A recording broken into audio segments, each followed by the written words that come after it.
Hello, everyone, and welcome back to another episode from Focus Your Ads.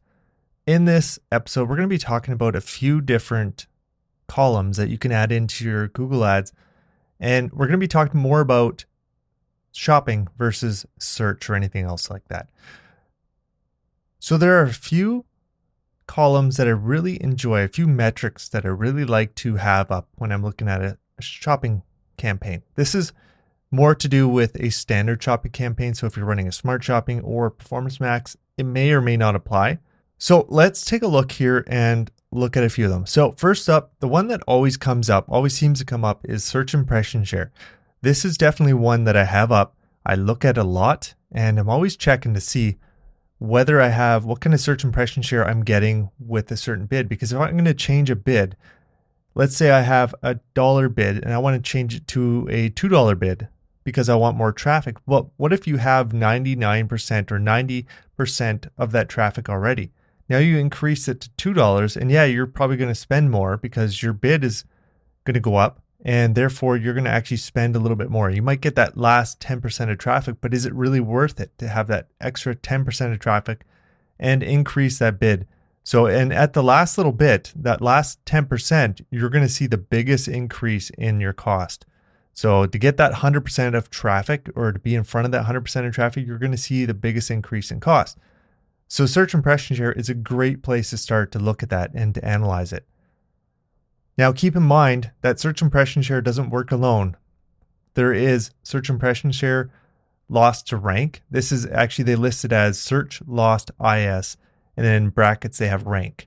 They have the same one in brackets, it's budget. So the difference between rank and budget is that rank is how much you're losing to your bids, essentially. There are other factors that go into this. For example, if you have a poor quality score and all this other stuff that's involved, and a lot of it you can't even see what's happening. So if you have a poor website, a poor speed on your website, and your ad, the product doesn't really make sense for your website, all these things start adding together. Maybe your price is higher than your competitors.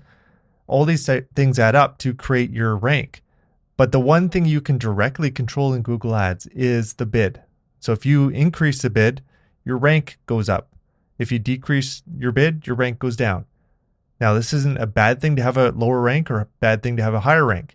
It just means that if you're losing traffic to your rank, you're losing it because of your bid, essentially. So if you have you're losing 90% to your rank, that means you're losing most of your traffic because you're not bidding aggressively enough.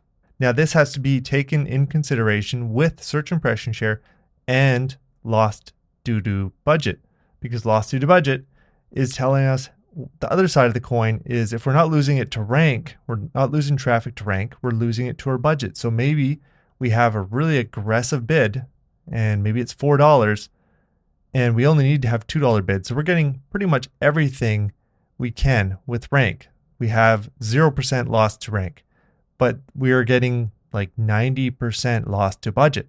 And this is because we have a really aggressive bid. We're getting everything we can with that bid, but we don't have a budget to support that. We could have tons more traffic, but we need a bigger budget. It's a balance. And really, you have to test it and play around with it, because just because you're losing some to budget isn't a bad thing. Just because you're losing some to rank isn't a bad thing. You have to play around and find a sweet spot in there. Another metric that you can't get around without having this metric up is conversion value over cost. For anyone that's running an e-commerce store or you're selling products and they have a value attached, you need to have your conversion value over cost. This is how much money you're putting in to the vending machine and how much is coming out. So if you're getting, let's say you put in $1 and you get $2 back, you have a 2x return on ad spend. And this conversion value over cost is your return on ad spend. And then along with this, we have conversion value, which I would have up, and conversions. They're both important metrics to have. And I don't think I need to go into too much detail about these. They're obvious. Conversion value is the amount that the revenue that's coming in if you have it set up that way. Of course, you can set your conversion value up to track different things. But if you're setting up for sales, then it would be the value, the revenue that's coming in. Conversions would be the number of sales that you had, as long as this is what you're tracking. Here's one we don't often talk about that much. And this this one here is actually in the columns, but you have to be at your product level. You can't be at the campaign level. You need to be actually at the product level where you'd adjust your bids. And this is a competitive metric again. And under this, we have a few different ones that come in handy. There's benchmark CTR, benchmark max CPC, and benchmark product price difference. Now, with benchmark CTR, this is the click-through rate that your competitors, other people bidding on these same products, it's the click-through rate that they're getting. So it's not going to be perfect, but it's going to give you an idea on where their click-through rate is. And if your click-through rate is much lower or much higher, it's giving you a hint into maybe I should look into this further. It doesn't mean it's anything bad's happening, but it could mean maybe your prices are high, maybe your prices are low. And that brings me to the next one, benchmark product price difference. This is one that tells us whether our prices are higher than our competitors or lower on average. So it's giving us kind of a general idea on where we sit with our prices. So if we have a brand and say we're selling for a brand and we're kind of an e-commerce store and we have multiple brands, we might have a higher price on our one product, and we kind of dive into this now and see, okay, our competitors are pricing it lower. Why are they pricing it lower? Are they breaking MAP? If that's the case, maybe we have to talk to the supplier and find out who's breaking MAP and what's going on there. And why are we priced so much higher than the competitors? And having a different price is definitely going to make a big difference on how many sales you're getting. The last one here in this benchmark area is benchmark max CPC. So this is going to give you an estimate on how much people are willing to spend on that product per click. So your competitors, how much are they spending per click on this product? And if it's going to be 50 cents, then, and yours, maybe you're showing that you're willing to spend $3, well, you're probably going to be getting most of that traffic. Now, if they have maybe $1 bid and you're only willing to spend 10 cents, well, there's a potential that you're just not getting the right traffic because you're willing to spend 10 cents. So Google's going to give you the 10-cent traffic.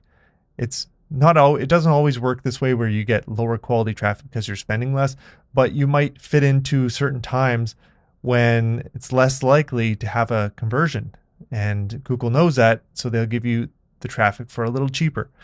So you're going to get lower quality traffic if you're underbidding by that much. So it's something to watch out for, but I wouldn't adjust my bids based on the benchmark max CPC. I would use my search impression share, my average CPC, and all the other metrics combined. It really builds this big full puzzle that you have to put together, and you have to look at everything before you make a decision. And benchmark max CPC is just one of those areas that you can look at, and it's going to help you make that decision. So I thought I would just dive into a few metrics here, give you some ideas on where to focus. And I do plan to put out some more content here as we go. Right now, I own a small freelancing / agency. So I do get limited on time, and I try to make time for this because I want to help you guys out as much as I can. So if you do enjoy this content, make sure you leave a review for me. Even let me know in the review what you think of it. If you have some ideas on what you would like to see me talk about, if you would like me to do some Q&A, we can do that as well. Or send me an email at support@focusyouраds.com. And also, if you're interested in having someone manage your account, feel free to reach out to me, support@focusyouраds.com, and we can get into a conversation about how we can help. I will see you guys in the next episode. Take care. Bye.